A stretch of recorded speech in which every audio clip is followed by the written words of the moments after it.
ہماری زندگی کی یقینیات ہیں، تو پھر اعمال کے مکافات پر کیوں تعجب ہوتا ہے؟ افسوس، ہم پر افسوس کہ ہم فیصلوں میں کتنے ناہموار ہیں۔ اب دیکھیں، اگر تم گیہوں بوتے ہو تو تمہارے دل میں کبھی خدشہ نہیں گزرتا کہ گیہوں پیدا نہیں ہوگا۔ اگر تم سے کوئی کہے کہ ممکن ہے گیہوں کی جگہ جوار پیدا ہو جائے تو تم اسے پاگل سمجھو گے۔ کیوں؟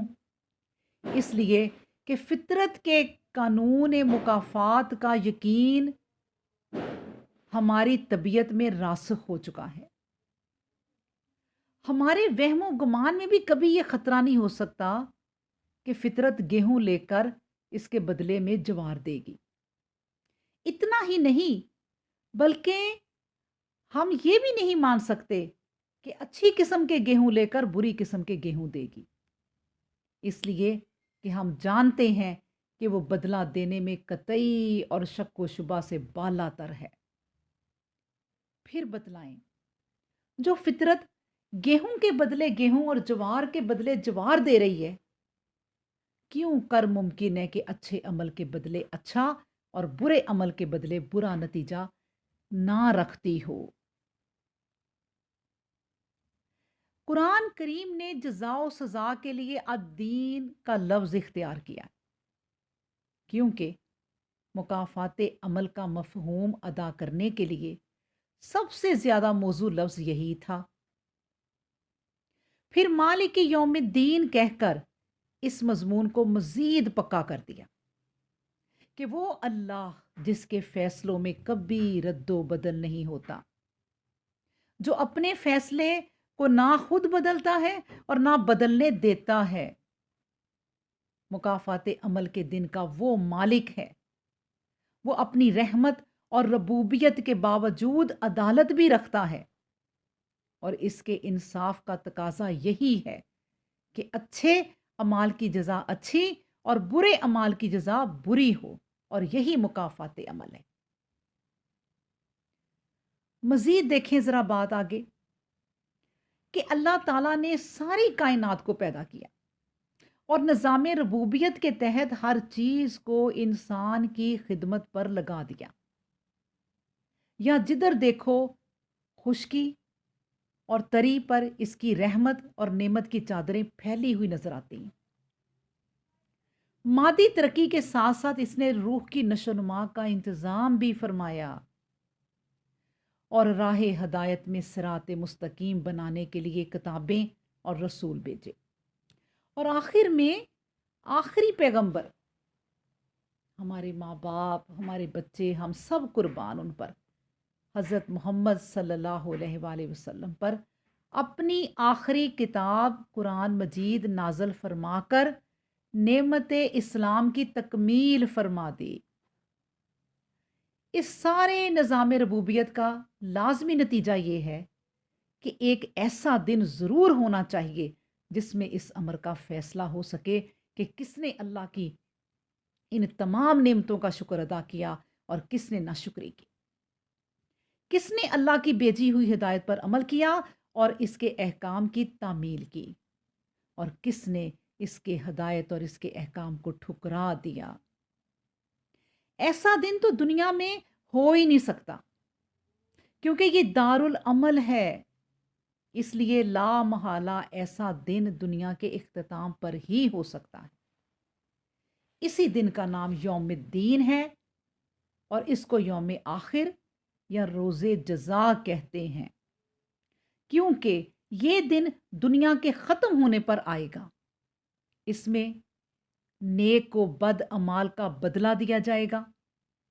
اس دن ہر قسم کے تمام اختیارات صرف اور صرف اللہ کے قبضے میں ہوں گے۔ وہاں مجازی طور پر بھی کسی کو کوئی اختیار یا اقتدار حاصل نہیں ہوگا۔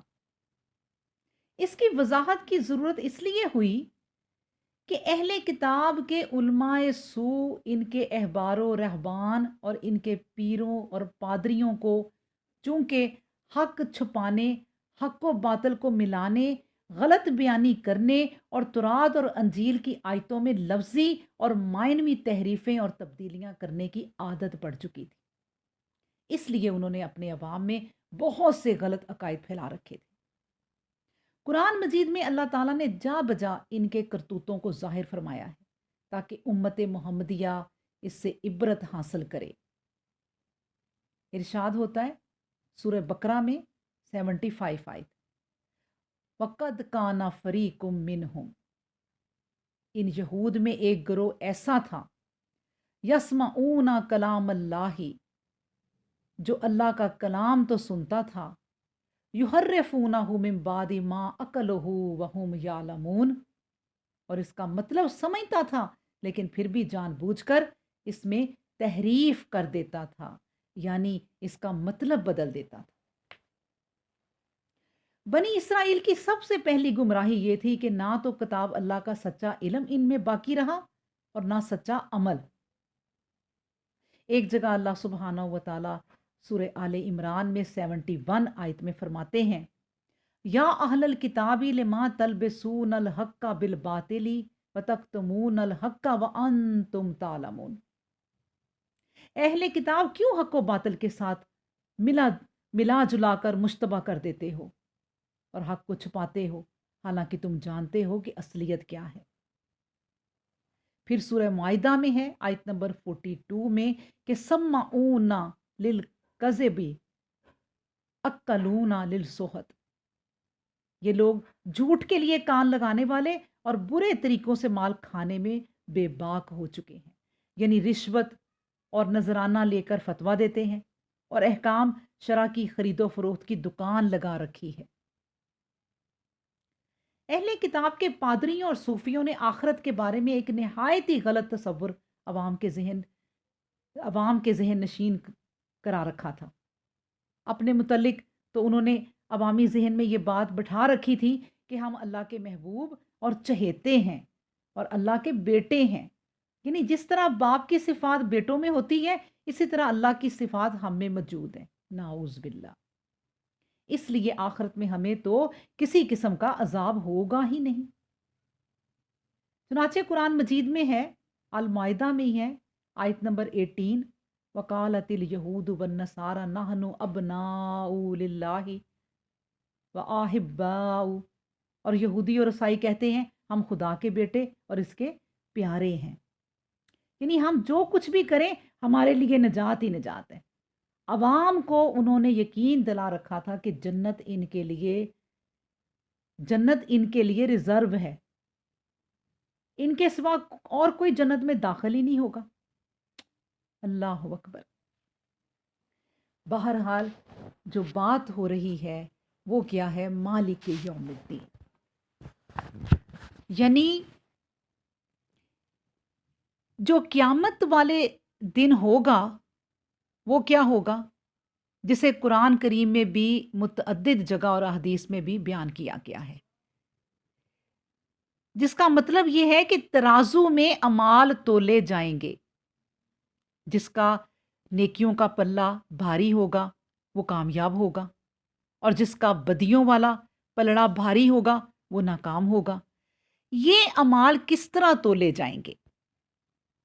جبکہ یہ اعراض ہیں، یعنی ان کا ظاہری وجود اور جسم نہیں۔ اس بارے میں ایک رائے تو یہ ہے کہ اللہ تعالیٰ قیامت والے دن ان کو اجسام میں تبدیل فرما دے گا اور ان کا وزن ہوگا۔ دوسری رائے یہ ہے کہ وہ صحیفے اور رجسٹر تولے جائیں گے جن میں انسان کے اعمال درج ہوں گے۔ ایک اور رائے ہے، تیسری رائے، کہ خود صاحب عمل کو تولا جائے گا۔ تینوں مسلکوں والے کے پاس اپنے مسلک کی حمایت میں صحیح احادیث و آثار موجود ہیں، اس لیے امام ابن کثیر فرماتے ہیں کہ تینوں ہی باتیں صحیح ہو سکتی ہیں۔ ممکن ہے کبھی اعمال، کبھی صحیفے اور کبھی صاحب اعمال کو تولا جائے۔ اللہ اکبر۔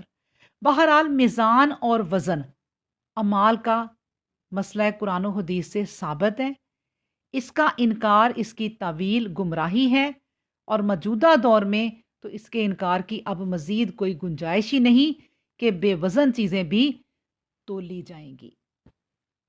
اللہ اکبر۔